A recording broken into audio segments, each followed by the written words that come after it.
So next we have advertising supported video on demand. I talked about that at the beginning. That's one of my favorites. It's called AVOD.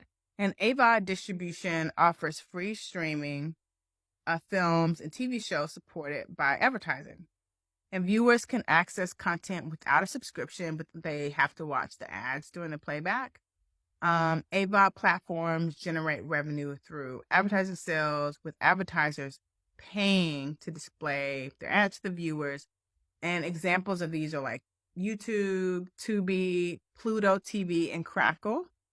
And ad revenue sharing is the way that filmmakers get paid through this kind of model. And filmmakers and studios receive a share of the ad revenue generated. So having very little to do with the content itself in terms of how you get paid.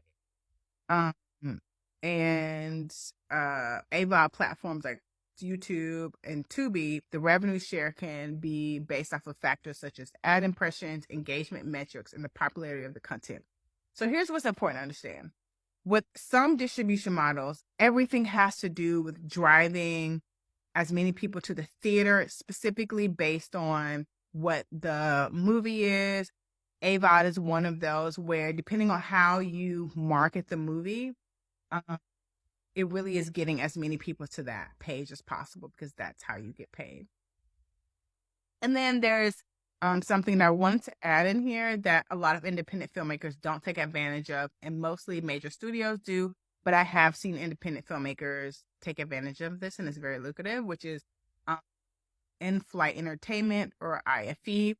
And it involves licensing films and other entertainment content for viewing during flights on commercial airplanes. And it typically falls in a unique sort of distribution window that occurs after the theatrical release, but before the home entertainment release. And this is because it allows the airline to offer passengers access to something that's relatively new. They're still in that sort of post-theatrical window, and it provides an additional revenue stream for studios and distributors and filmmakers if they decide to take advantage and have the relationships to make that happen, while enhancing the travel experience for the passengers. Okay. And passengers usually don't have to pay extra for this. Okay. So companies that provide this are Panasonic, Avionics Corporation, Thales Corporation, and Gogo Inc. So just so you guys know, so there's no panic, I'm going to add the names of all the companies I'm mentioning in the comment section so that you don't have to scramble to figure out who I'm talking about. Okay.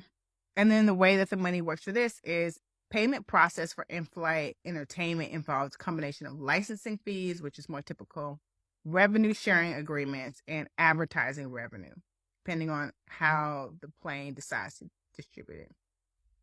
So here are a few additional distribution models that are sort of outside of the norm. You have EVOD, which filmmakers should be taking advantage of this. Not enough filmmakers are taking advantage of this. EVOD is educational video on demand.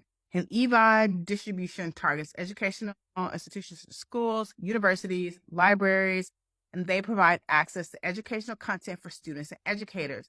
It doesn't have to be traditionally educational to take place in this. I've seen lots of filmmakers take advantage of it. It's just about how you market it and the language you use in which to talk about it. Okay, so EVOD platforms offer a curated selection of films and documentaries on a wide range of educational topics, with licensing options tailored to institutional needs. Examples of companies that support this are Canopy, Swank Motion Pictures, Docuseek, and Films Media Group. They license films, pay for them for educational purposes, okay? And the way that the money works with this is usually through a licensing fee. So filmmakers or studios receive a licensing fee for granting access to their content on EVOD platforms catering to educational institutions. The fee may vary based on factors such as the duration of the license, the number of users, and the educational value of the content. Trust me, almost everything can be educational if you frame it in the right way, okay? And then there's mobile distribution. Depending on what part of the world you're in, this may be better suited to you. Mobile distribution delivers films to viewers on smartphones, tablets, through dedicated mobile apps and streaming platforms. I'm going to share some of them with you. And the highlight here is providing the on-the-go access to films and entertainment service for mobile users. Now, the big streamers all have them. Netflix, Hulu, HBO Max, they all have apps. But there are other apps that are popular, particularly outside of the US, such as iQlYI in China, Hotstar in India, Iflix in Asia, Africa, and the Middle East. And these don't have like another version. These are specifically mobile apps for films. And usually the way that the money works with this is revenue sharing a licensing fee. And for those of you who are making or have made short films looking for distribution, this is for you.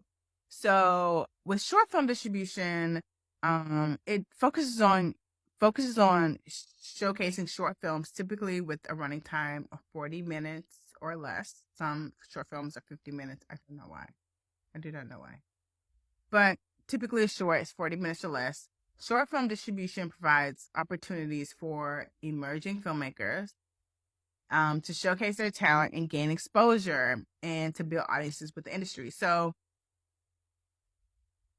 they sometimes do offer money, but I'm going to go into what that means. But first, I'm going to tell you what some of those platforms are that you need to be looking at. Examples are Shorts TV, Amuleto, Festival Scope, Docuseek, and Solo Space. They have different mandates. So like I know Solo Space is is for filmmakers representing the Global South and the Global South diaspora. Some of them may be for short horror films. So most of these, other than Slow Space, I think is open to most genres of short films. But there's a ton of them out there. Here's how the money works with most of them. Most of them utilize revenue sharing or flat fees. So to be honest, short film distribution platforms may offer revenue sharing, but it's not built mostly for that. Sometimes it's a one-time licensing fee for showcasing your short film.